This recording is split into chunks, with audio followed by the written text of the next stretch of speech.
यात्रा का समापन, परिवर्तन का प्रारंभ। भारत जोड़ो यात्रा के समापन पर यह थी कांग्रेस की टैगलाइन। 7 सितंबर को तमिलनाडु के कन्याकुमारी से शुरू हुई कांग्रेस की भारत जोड़ो यात्रा, जो 30 जनवरी को कश्मीर के श्रीनगर में खत्म हुई, उसका मकसद सिर्फ नफरत के बाजार में मोहब्बत की दुकान खोलना बताया गया। 150 दिनों की इस यात्रा में कांग्रेसियों ने प्यार और भाईचारे के परचम को थामे रखा। लेकिन सवाल यह है कि क्या इस यात्रा का देश की राजनीति पर कुछ असर हुआ? क्या नफरत के बाजार में मोहब्बत की दुकान खुल पाई? नमस्कार, मैं हूं राकेश और आप देख रहे हैं पॉइंट ऑफ व्यू।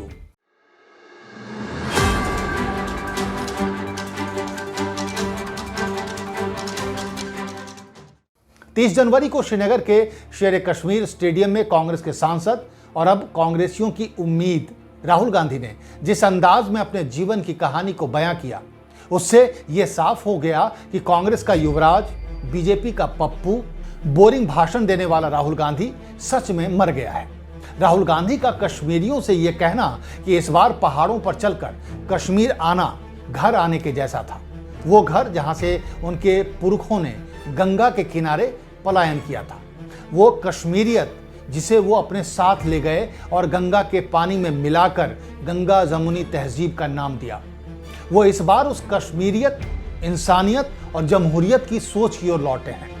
राहुल का ये बयान कि वो हिंसा के दर्द को समझते हैं, वो जानते हैं कि पुलवामा के शहीदों के बच्चों के दिलों पर क्या बीती होगी जब उन्हें अपने पिता की शहादत की खबर मिली होगी। राहुल का ये कहना कि इस हिंसा से पैदा होने वाले दर्द को प्रधानमंत्री मोदी, अमित शाह, अजीत डोभाल नहीं समझ सकते। यह बयान सिर्फ कश्मीरियों के दिल को ही नहीं, हर उस दिल को छू गया जिसने हिंसा को झेला है, जिसने मानसिक या शारीरिक हिंसा को धर्म, जाति या संप्रदाय के नाम पर झेला है या फिर महसूस किया है।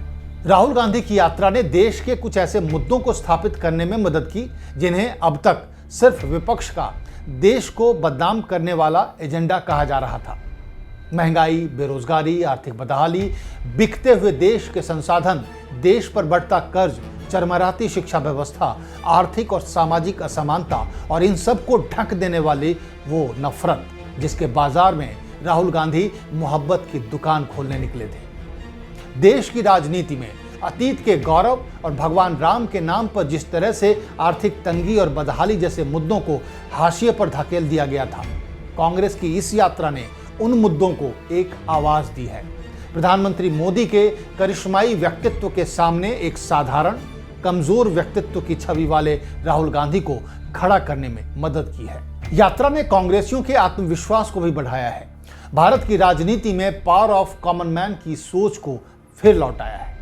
कांग्रेस और कांग्रेसियों के लिए यात्रा ने बेशक च्यवनप्राश का काम किया है, लेकिन क्या बीजेपी और देश की राजनीति को कांग्रेस के इस बूस्टर डोज से कुछ फर्क पड़ा है? इसके साथ ही एक सवाल यह भी उठता है कि क्या इस साल 9 राज्यों में होने वाले विधानसभा चुनाव और 2024 लोकसभा चुनावों में कांग्रेस के इस बूस्टर डोज का असर दिखेगा? इस सवाल का जवाब खुद कांग्रेस ने दिया है।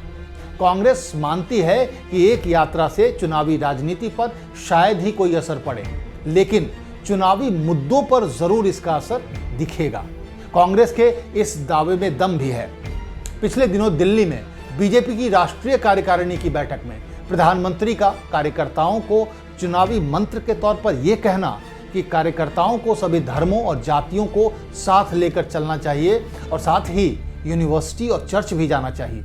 कार्यकर्ताओं को एक भारत श्रेष्ठ भारत के नारे को याद दिलाना और कहना कि सभी भाषाओं और संस्कृतियों का भी सम्मान करें, मुस्लिम समाज के बारे में गलत बयानबाजी ना करें, खासकर अमर्यादित बयानों से दूर रहें, किसी भी जाति संप्रदाय के खिलाफ बयानबाजी ना करें। इसके साथ ही प्रधानमंत्री का कार्यकर्ताओं से अपील करना कि वो पसमानदा मुस्लिमों और बोहरा समुदाय से मिलें, पढ़े लिखे और प्रोफेशनल मुस्लिमों से भी बात करें, वोट की अपेक्षा किए बिना संवाद कायम करें। बीजेपी के बदले सुर कांग्रेस के मुद्दे बदलने के दावे का समर्थन करता है। इसके साथ ही हाल ही में पीएम का सूफी सम्मेलन में शामिल होना और वहां यह बयान देना कि इस्लाम का असली मतलब ही अमन है और अल्लाह के 99 नामों में से किसी का भी अर्थ हिंसा नहीं है, मतलब ये कि कपड़ों से लोगों की पहचान करने वाली सरकार के रुख में बदलाव तो दिख रहा है। इसके साथ ही संसद में विपक्ष को सिरे से नकार देने वाली सरकार अगर बजट सत्र से पहले तकरार और तकरीर की बात करने लगे तो ये बताता है कि बीजेपी मोहब्बत की ताकत को समझने लगी है। शायद उसे अंदाजा होने लगा है कि लाठी से ज्यादा ताकतवर है मोहब्बत की जुबान। इसलिए सिर्फ मुसलमानों के प्रति ही नहीं, बीजेपी ईसाइयों और सिखों के प्रति भी अपने रुख में बदलाव करती नजर आ रही है।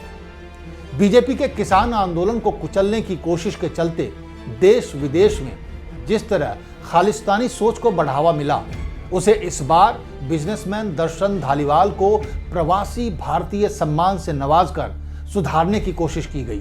धालीवाल का यह दावा करना कि प्रधानमंत्री मोदी ने 150 लोगों के सामने मुझसे माफी मांगी और उन्होंने कहा कि हमसे बड़ी गलती हो गई, आपको एयरपोर्ट से वापस भेज दिया, पर आपका बहुत बड़ा बड़प्पन है जो आप हमारे कहने पर फिर से आ गए।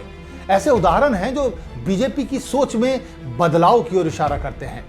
फिलहाल ये कहना तो जल्दबाजी होगी कि बीजेपी ने मान लिया है कि राष्ट्रवाद और हिंदुत्व का असर खत्म हो गया है। हाँ, ये कहा जा सकता है कि बीजेपी को ये अंदाजा जरूर हो गया है कि अब सिर्फ हिंदू मुस्लिम करने से महंगाई, बेरोजगारी और अर्थव्यवस्था की परेशानियों को छिपाया नहीं जा सकेगा। तिलक, तलवार और गौरव की गाथाएं रोटी की जरूरत को पूरा नहीं कर पाएंगी। हो सकता है कि 2024 आते आते देश की राजनीति में नफरत की चिंगारियों पर महंगाई, बेरोजगारी और गंगा जमुनी तहजीब जैसे मुद्दों का पानी बरसने लगे। तो कैसा लगा आपको हमारा पॉइंट ऑफ व्यू? हमें कमेंट कर जरूर बताएं। आपकी राय हमारे लिए बहुत महत्वपूर्ण है। और हाँ, सब्सक्राइब करना ना भूलें। नमस्कार।